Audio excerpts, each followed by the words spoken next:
I can see people are still coming in. I'm thrilled to be here, very excited. So today I'll be talking about formative assessment strategies and retrieval practice. As Rodrigo mentioned, I am a history teacher, but I've also authored a few books, and I've got a jam-packed session today. There are lots of ideas for the classroom from these books, so I apologise if I rush. I have to finish on time, not because Rodrigo said to be punctual, but because we've got lunch straight afterwards, and it looks delicious. So as well as being a teacher and an author, I also work at Evidence-Based Education. They are an amazing company in the UK that publishes research, and they've published an evidence review about what great teaching looks like. And there is also a Spanish version, and you can download this for free. I'll put the link up at the end. So lots of the ideas in this presentation are evidence-based. They build on the evidence that's available, and I've taken it and I've trialed things and I've adapted it for my classroom. Now, before we begin to talk about formative assessment, it's really important that with any CPD, we have this shared understanding of the language that we use. So formative assessment is up for debate, discussion, and interpretation. So that's what I'm going to start off with. What is formative assessment? And I've got a quote here, and this is from the Chile government with their definition of formative assessment, which I think is really clear and really helpful, because formative assessment often gets confused and misunderstood because of the key term assessment. Now, formative assessment takes place during the learning process. So this is something that happens day in, day out in every classroom. And this is very different to summative assessment. Summative assessment is important, but that tends to be a high-stakes exam. Sometimes it might be stressful and we need it to measurement for grades and so on. Formative assessment is different. Formative assessment is for us, the teacher, but also for the students, to find out what students know, what they don't know, to help us with our planning so that we can move learning forwards. And something else that I'll be talking about today, and I've authored 4 books on this topic, and it's great to hear Natalie talk about retrieval practice, and I'm sure we'll hear Barbara Oakley talk about it too. Retrieval practice is the act of recalling information from long-term memory. And it has to get to long-term memory in the first place, for us then to find out if students know it. And Paul Kirshner and John Sweller and Richard Clark have described learning as a change in long-term memory. And we need to check if our students can know and recall this information, and if they can't, how can we help them to get there? So I'm also going to touch upon memory, like Natalie did before, about working memory that was previously referred to as short-term memory. Working memory is a little bit more complex, but as we've heard, working memory is limited. We forget things very quickly. So that has implications for the classroom. But long-term memory is completely different. It's really powerful. So if you can't remember why you walked into the kitchen to get something that you wanted moments ago, that's working memory. But you can remember things from decades ago because it's from your long-term memory. So there's a really important distinction that's at the heart of formative assessment. And this is the learning process model. Now, it's by Arthur Melton in the 60s, but it's really stood the test of time, and it supports other models and theories associated with learning. And the first part of the learning process is attention and encoding. The students, of course, have to pay attention, and that's why behaviour and routines are so important to teaching and learning. Encoding refers to the transfer of information from working memory to long-term memory. And researchers such as Graham Nuttall, Barak Rosenshine, and others have given this advice to teachers, that when we're teaching new information to our students, we should expose the students to that new information in at least 3 different ways. But you're probably already doing that in the classroom. You might have an explanation, you might have some questioning, a classroom activity, and all of this is to consolidate and to help the students understand and to encode. And once that's transferred to long-term memory, it's then stored in long-term memory. And I think this is one of the most important things for teachers to know about retrieval practice. And it's the difference between storage strength, retrieval strength. So in 1914, one of the leading professors in the field of human memory was Edward Thorndike. He published a paper called The Law and Theory of Disuse. And in this, he argued that if something goes to your long-term memory, but you don't use it, then you lose it, and it disappears forever, that memories decay. And his peers and colleagues thought, yeah, that sounds right, and it was accepted for decades. Until 1992, where Professors Robert and Elizabeth Bjork at the University of California, Los Angeles, published the new theory of disuse. And in this, they were able to show through their research that if something transfers to your long-term memory, it will always be there. And that's what we call storage strength. So just because you can't remember something, it doesn't mean it's not in your memory. There is an exception to this. The only way that memories can disappear and never be recovered is perhaps through an illness or if there was physical damage to the brain. But that is a different subject altogether.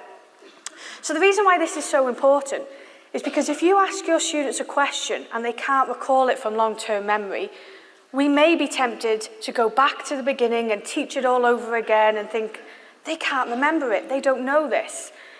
Now, if you did a really good job in the encoding stage and you taught it thoroughly, you asked questions, you checked for understanding, and they still can't remember it later, then what could be the case is that their retrieval strength is low.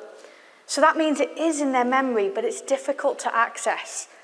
And you've probably been in this situation yourselves, where somebody's asked you a question, you think, I know this, why can't I recall it? And it might come to you eventually, it might be slow, it might be difficult, or perhaps you hear the answer and you say, oh, I knew that. That's when retrieval strength is low. But don't worry, we can increase retrieval strength. And the way we do that is with retrieval practice. Every time you use your memory, you improve your memory. Every time you have to recall something from long-term memory, that memory changes. So it becomes more recallable next time. It's easier to retrieve. And retrieval strength is increased. So that's the purpose of retrieval practice, increasing retrieval strength. So if students are in a position to recall information quickly, confidently, correctly, retrieval strength is high. Now, I've updated the Arthur Melton model because any teacher knows retrieval practice is not the final part of the learning process. Once you can retrieve knowledge and information, that's great, but then you have to use that. I'm a history teacher, and if my students can recall the names of famous kings and queens and they can remember key dates, great, but that's not enough. I need them to then apply that knowledge when they write an essay or they answer an exam question. I may need them to transfer knowledge. So perhaps they've understood the term segregation. We studied that in history, looking at Germany in the 1930s and how a group of people were segregated. But then later in the curriculum, we are studying the civil rights movement in America in the 50s and 60s. And we use the term segregation in a very different context, but they have that prior knowledge and they're able to transfer it. So, sorry, I'm getting used to Spanish slides and speaking English. More work by the Bjorks is this distinction between learning and performance. When we check for understanding in a lesson about the things we've just taught, that's checking for understanding. That's short-term performance. Only when you ask at a later date what students can recall from memory, that's then retrieval practice. Now here's an example of an exit ticket, and it's something that I don't actually use like this anymore in my classroom. So let's say on Monday I'm in the history classroom and my students, I welcome them, they say, hi Miss Jones, did you have a nice weekend? I said, yes, I went to Chile, I met lots of great people, I had a fantastic time. And then I teach the lesson, I have explanation, questioning, and I say at the end of a lesson, write down 3 things you found out today. Number 1, I found out Miss Jones went to Chile. Okay, that's not what I want them to write down. But of course, they will remember the things sometimes you don't want them to remember. And why aren't they writing down that thing that I said was really important? So I'm still going to use an exit ticket but I'm going to focus on what we call target memories. I'm going to ask 3 specific questions that focus on the core elements of the lesson. It could be 1 question, it could be 5 questions, it's up to you. And then I take them in, I skim and scan them, and I check that everybody's understood correctly. If they have, I move on. If they haven't, that's formative assessment, responsive teaching. I'll come back to that next lesson. But this is performance. Just because they've understood it today in my lesson doesn't mean they'll remember it next week. I can't assume that. I have to check. So I can recycle my exit ticket into an entrance ticket. It's exactly the same. And if they say, Miss, we've already answered these questions. I know, but can you still answer them? And if they can answer them, great, they haven't forgotten. But sometimes they do forget, and forgetting is normal. And that's where we help us to help them. We know what to cover to help students to move their learning forwards. You could combine review and retrieval. So here's 3 questions based on today's lesson, 3 important things that everyone needs to understand. And here's 3 things based on a previous lesson, 3 things everybody needs to be able to recall from memory. This is one of my activities called Keyword Spotlight. So the keyword under the spotlight is democracy. And there's a range of activities linked to this keyword. Define democracy in your own words, use it correctly in a sentence. If democracy is the answer, what could a question be? Can you illustrate it? Can you tell me other keywords? I could use this in my lesson where I'm teaching about democracy, or I could save it and use it later and say, remember that lesson about democracy? Well, from memory, no notes, can you fill this in? So any activity that we use to check for understanding, we can use later for retrieval practice. And it was great to hear Catherine talk about her wonderful school, and she mentioned the importance of questioning. And questioning is something that teachers do every single day, every lesson. Therefore, we should have training and we should discuss questioning, we should watch others, we should reflect on our questioning. And as I've said, if you read the Model for Great Teaching from Evidence-Based Education, there's lots about the purpose of questioning and different questioning techniques. And I'm going to touch upon some of these today. Some we've already heard about, and if you were here last year with Doug Lamov and Teach Like a Champion, we've got multiple choice, we've got cold calling, we've got think, pair, share, lots of different ways that we can use questioning in the classroom. And retrieval practice is also a very flexible, versatile strategy. We can have verbal recall, we can have a written task, again it could be multiple choice. And teachers often say to me, Kate, what's the best type of retrieval practice? Well, there isn't technically. The research says free recall, where students write down what they can from memory, is the most effective, but that research specifically looked at older students. The research that looked at younger students found that retrieval practice did work, had benefits, but the students struggled to recall information that was relevant, and they weren't quite sure what information to recall. So they need cued recall, some prompts and some hints. We should use a variety of different retrieval practice techniques. And the first example is multiple choice. Now, multiple choice is obviously the easiest type of retrieval because the answer is there for the students. Therefore, we need to make these questions challenging. We need to make them difficult. Often, these questions are far too easy and students can just figure it out without thinking very hard.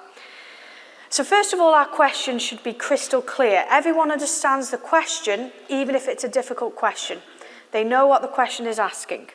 Then you have your correct answer and 2 plausible distractors. And that's all we need is 2. We don't need to have 3, 4, 5 options. We don't want to have that cognitive overload. The other 2 options should link to the question. They should have a connection. And this is another example. This is about the characters in Romeo and Juliet. And the original version that I found online had the correct answer, and it had Justin Bieber and other comedy options. And if a student picked Justin Bieber, I can't say to them, why did you pick that? You know that's not the right answer, because I gave it to them as an option. And there is a place for humour in the classroom, but not with retrieval practice. It dilutes the effectiveness. So we just make that question effective by the plausible distractors. This is an example from elementary, primary maths, and the other two options tell us something. So 5 times 10, we obviously got the right answer, 50. If a student's picked 15, I know where they've gone wrong. They can probably predict and see where they've gone wrong. Oh, I used addition instead of multiplication. And I have a stepdaughter who's 10 years old, and she was given some terrible advice by one of her friends. She said, in maths, if you're not sure, just add 0. I mean, I was able to challenge that and correct her on that, but she'd have picked C in this example. So we can use questions to address misconceptions. And I'm a history teacher, and through years of teaching, you will realise what misconceptions and mistakes come up time and time again. And this is one example. So when I teach about the gunpowder plot in British history, the plotters were trying to blow up the Houses of Parliament. But there's often confusion because they were trying to kill the king, therefore they think the answer's A, Buckingham Palace. There was some religious conflict, and they might remember that, so they might pick C, a religious building. I need to check this twice. I need to check this in the encoding stage to find out if there's any misconceptions and then tackle them. But then I need to check again because misconceptions can linger. So I need to check with a retrieval task. And something that we should avoid is the use of all of the above. And this is from research published in 2019 by Andrew C. Butler. And I used to use this in my quizzes all the time. I thought it was a good technique. But the research did help me realise why I probably shouldn't use this. The first thing about all of the above is that students think we're trying to trick them and catch them out. And we never want them to think that. But that's not the main reason. The question is, which of the following was a contender to the throne? And the answer is all of the above. But how should I mark it if my student picks A, Harold Godwinson? Should I say, nope, that's incorrect because I'm looking for all of the above? But it's not historically and factually incorrect. He was a contender to the throne. So should I say, okay, I'll give you that point. But I don't want them to think that the other two options are incorrect. I'm not sure as a teacher how to mark this. So if I'm confused, there's potential for my students to be confused. And even worse is the use of none of the above. So this question is asking which battle took place in 1066. The student could pick none of the above. Brilliant, they get a point. I say, which battle did take place in 1066? I don't know, but you didn't ask me that. I've still got my point. Yeah, so actually, really, how do I find out if they know that? So if we use none of the above, it's better to use, according to the research, with older students, but you have to follow it up with a question that does contain the right answer. And one of the classes that I was working with younger students at age 10, we were doing retrieval tasks, and some students were finishing very quickly. Their retrieval strength was high. And they would say, Miss, I'm finished. And other students would say, oh, I'm only on question 2, and they were taking a bit longer. And that's a challenge for teachers. What do? We don't want to rush that student. We don't want that student to sit there bored. So I just added an extra column for optional elaboration. So this was a paper quiz. It has a question. Students select what they think is the right answer. They highlight it. Dylan William has said the best person to mark a quiz is the person who's taken the quiz. So I would go through, give the answer to the students. They put a tick or a cross. Now the students who did finish, this is not to keep them busy, this is to genuinely stretch and challenge them and introduce free recall. We had this optional elaboration. What else can you tell me about the question? Why are the other options incorrect? Show me your workings out. If it's true, how do you know this? And that's something that I tried in my classroom and worked really well. There are lots of tools that you can use for retrieval practice. Now this one doesn't require the students to have technology. This has been around years, Plickers. So the students have a paper card, and as you can see the codes there, they can't copy one another and look around and see what someone else has written, which can potentially be a problem with the small whiteboards. And the teacher will have the questions on the board, and then using a phone or their tablet, they can just scan. It is very similar to the whiteboards, but it does keep a record of what the students got right and wrong, so you can go back to it and you can check. Now, there's a few other websites, although I really do agree with what Catherine was saying about the importance of screen time and digital detox. But if you use technology in the classroom, I will very briefly recommend a few websites that you can check out. And one of them is quizzes.com. It has multiple choice, it has free recall. You can have audio for languages, you can have equations, you can add images, you can set homeworks. The same with Google Forms and Microsoft Forms. And what I encourage teachers to do is to have question banks where they're all asking the same questions. And this helps with consistency, but with workload as well. Another website is mentimeter.com. You can have questions about vocabulary, multiple choice, short answer questions, very simple and straightforward to use. There's a website that's gaining a lot of popularity in the UK, and there's a science teacher called Adam Boxer. He edited one of the books outside, the Research Ed Direct Instruction book, and he came up with an idea of retrieval roulette and turned it into a website where you can upload questions. The students don't need technology. The questions are on the board, they can answer in their books or on a whiteboard, and it helps you to have spaced retrieval, to keep revisiting prior learning, perhaps further back, but also as well last week. And flashcards, you can have them on paper, you can have them digitally. Lots of older students find Quizlet and Anki helpful. There are millions of pre-made flashcards already on there. You type in your topic and perhaps the exam board or the unit, or you can make your own, and then they can be used on the go. Now, as I mentioned, younger students respond better to cued recall. And there's something called the encoding specificity principle. And this is from research that tells us if we use the same cues in the encoding and retrieval stage, students are more likely to be successful. So let me give you an example of what that looks like. I was teaching about the Battle of Stamford Bridge in 1066, and when I first taught this, I showed that picture above, and we discussed what was happening in the picture, we had questioning, they had an activity, and so on. Now later, I want my students to write down what they can recall about this battle, but I know that students this age can struggle, they can go blank, they might include irrelevant information, so I've got cued recall, where I ask, can you describe what's happening in the picture? That's not retrieval, that's description.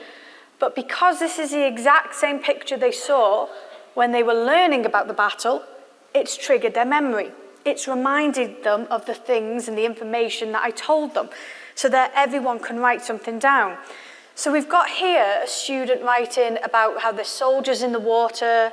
Anybody could write that, anybody who's looking at the picture. But they wrote that the axeman killed 40 Englishmen and he was murdered by a spear from underneath. Now, you only know that through retrieval practice. This is another example called picture prompt, because I asked my students what could they recall about the King Henry VIII, and some answers were very good, but some were very basic. He had 6 wives, and they said he was overweight, and things that weren't the things I wanted them to retrieve. So the next lesson, I asked them what can they recall about Henry VIII and how he broke with the Roman Catholic Church, and I use these pictures as prompts. So the fact that they saw the money, they said, oh, he made money from the closure of the monasteries, the Church of England, and so on. It's not giving them the answer, it's still making the students think hard. It's just a little prompt and a cue and a reminder. Prompts don't have to be pictures, they can also be keywords. And again, these are more for younger students. But instead of saying to my class, what can you recall about, this is the Treaty of Versailles, I say, can you write down what you can recall? Aim to include as many of these keywords as possible. So I'm also encouraging them to use subject-specific vocabulary, but I am structuring and shaping their answer. I'm not giving them the answer because they have to retrieve and apply this knowledge. And the reason it's bronze, silver, gold is because bronze includes words that everyone in the class can use. So everybody gets a taste of success, great for their confidence and motivation. But everyone in the class has the option to be challenged. Not just saying to a few people on this table, I would like you to use this difficult word. It's open for everyone in the class. How many of these key terms can you include in your answer? This is my elaborate and extend answer because I, again, was teaching a class and their answers were very basic. Instead of me providing feedback that kept saying, add more detail, I made it a task where I said, right, your answers lack the detail. So I'd like you to go back and look at your sentences and then from memory, try and add more. Tell me more. And their answers improved significantly. They were able to include examples. And here we've got Henry had 6 wives. And the second part is saying who his wives were, why he had 6 wives, the dates, the people, and so on. And I created a retrieval practice grid because as a teacher, I was very guilty of asking questions about last lesson, but not going further back last week and last term. So I made this grid for me, really, to make sure that I do revisit prior learning. And here's an example in religious studies. But one tip I will give you, if you look at the box here that says last year, now last year was a very long time ago in terms of teaching content, their retrieval strength might be low. That's what happens. So that would be a good option and a good time to use multiple choice because the answer is there in front of them and it will act as a reminder. Also, if you do want to stretch and challenge your students, there's now this optional box at the bottom. What else can you tell me? If you've answered all of those correctly, then what else can you remember? Just introducing the free recall. And this is what we call scaffolded question design. The bottom of the pyramid has quite basic but important questions with factual recall. But I've designed my questions so carefully that by the time students get to the top of the pyramid, it's a harder question, it's higher order thinking. But if you've answered all of those questions correctly below, then you should be able to access the question at the top. You could do this in one lesson or over a series of lessons. And that's an English example and, a science example. And this is free recall, the hardest type of retrieval, which just basically write down what you can recall from memory. And this is what one of my students did at home, on her own. All she needs is pen and paper, and it helps if you have a textbook. The textbook is to check your answers, to check if information is correct, find out if there's anything that you missed. So that's all she did. She looked at her revision list. I need to study the causes of Vietnam. She managed to recall lots of information. She did tell me that for another piece of work, she couldn't write that much. I said, well, don't worry, because now you've found a gap in your knowledge, you can go revisit it and get a refresher and a reminder. This is a revision clock template, and if you type this into Google, it's free online. And basically, this helps with space practice and time management. So if you want students to study little and often, which is the opposite of cramming, you could give them this template. Spend 5 minutes retrieving on this topic, or perhaps one evening spend 15 minutes or 30 minutes, and so on. And statements are also a great alternative that we can use alongside questioning. Sometimes with questioning, it's correct or incorrect, but with these statements, students have to respond to them. But you can only respond to these statements if you have the knowledge to do so. So the statement about the poet, Carol Ann Duffy presents women as dangerous and destructive in her poems. Well, you can only respond to that if you've read her poetry and you can recall examples that support or challenge. And we had examples of this today, but think, pair, share is a common technique used, but it's one of those techniques that could be done well or it could be done badly. And I authored a blog with Dylan William with some tips about think, pair, share. So the teacher can give a question or a statement. But the problem with think, pair, share is that we often skimp on the think. And we say, right, think, pair, share, talk to your partner. Now the think time is where they have the individual retrieval time. Another problem is, how do we know what they're thinking about? Are they thinking about Carol Ann Duffy's poem, or are they thinking about something they saw on TikTok? We don't know. So a good idea is to get them to write something down. Then they can turn to their partner, and they can have a conversation and a dialogue. This can also go wrong. One person might dominate the conversation, or they might have a chat about something not related to the lesson. So we should hold them to account. And later I might say, can you tell me what your partner told you? Or we could say, you're number one, you're number two. One, you talk for 30 seconds. Two, you listen, and then swap. They can't learn from each other if they don't listen to one another. And the final part is sharing. And this could be if you have a whiteboard, hold up a mini whiteboard, or it could be the cold calling, where you say, I'm going to select a student to answer.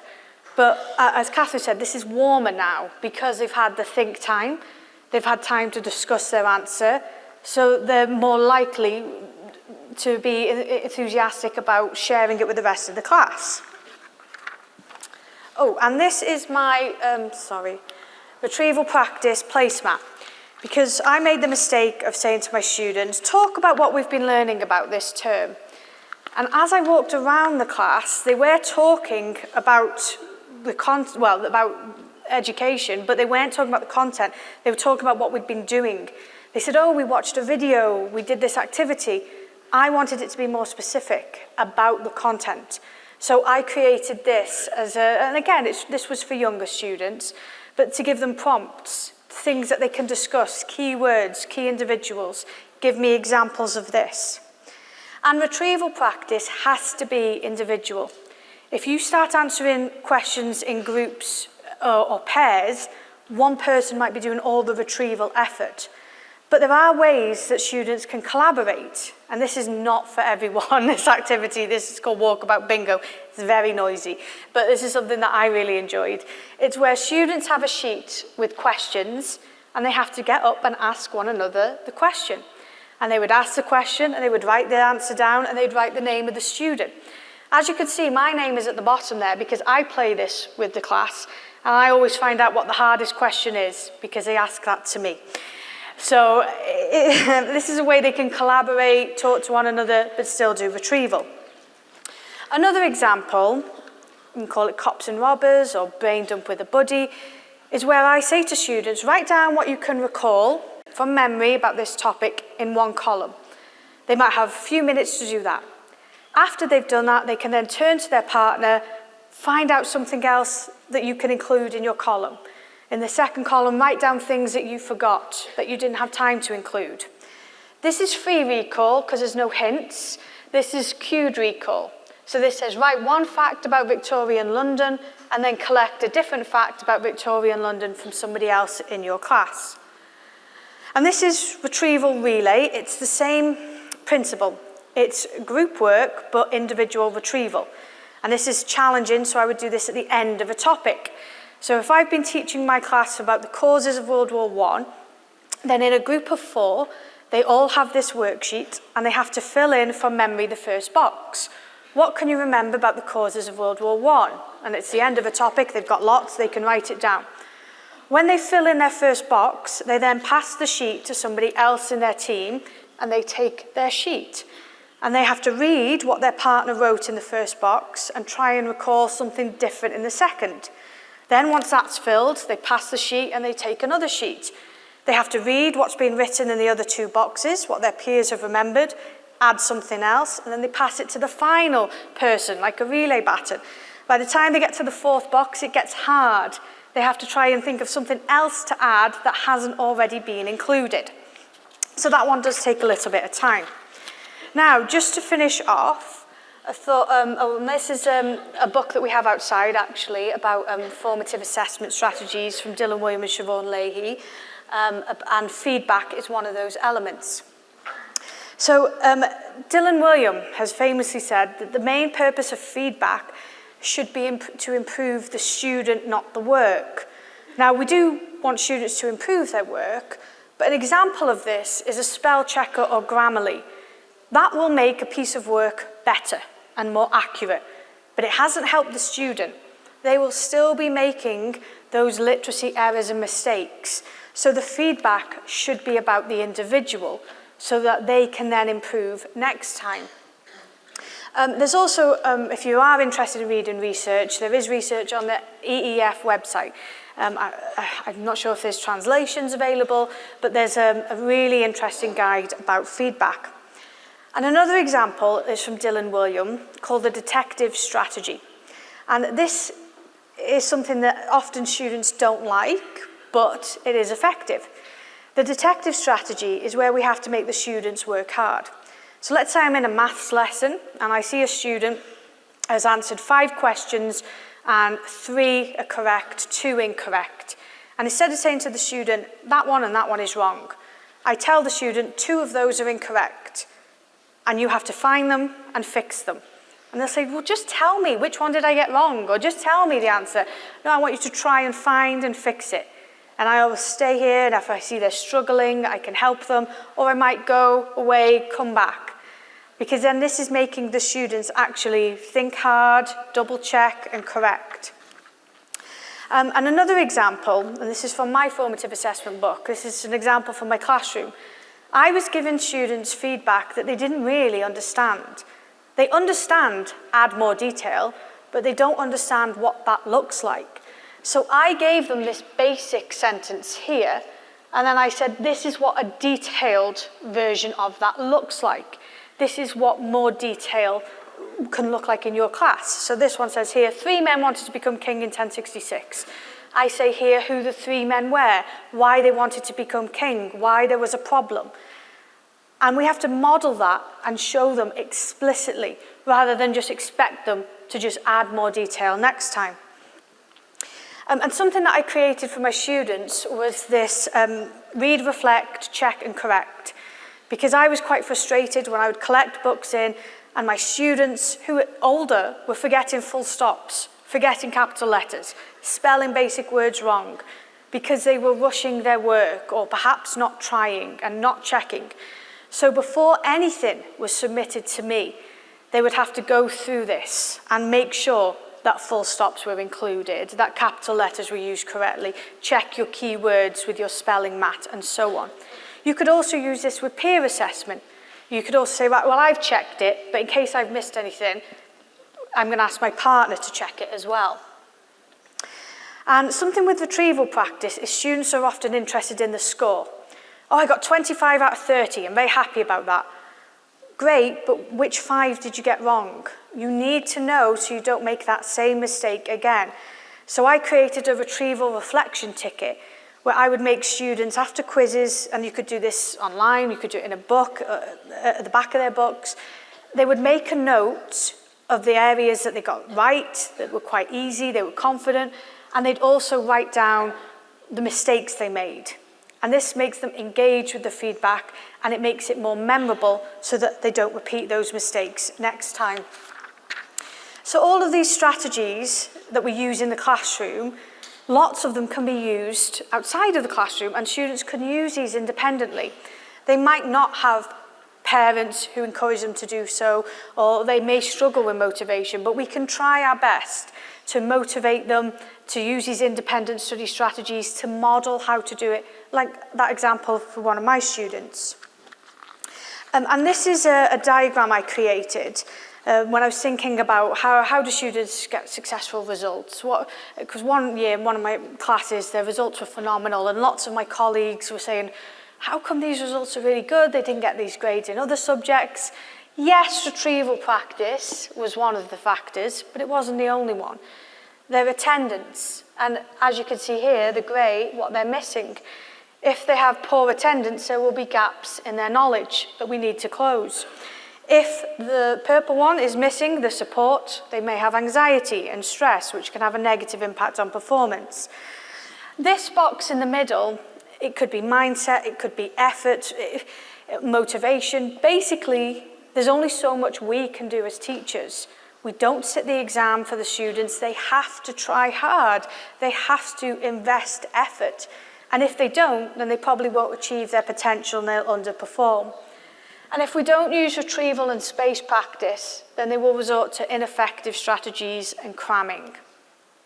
So as I've said, we've got lots of materials. I have authored a free ebook about retrieval practice, myths, mistakes, mutations, how to avoid them. And it's been translated into Spanish. So please do access that. I hope that's helpful. And I'll leave this up. My last slide is just my details. But I finished with some time to go, so I'm very happy about that. We can all get to lunch early. But These are my details. Please do stay in touch and talk to me at the event today. Thank you very much. Muchas gracias.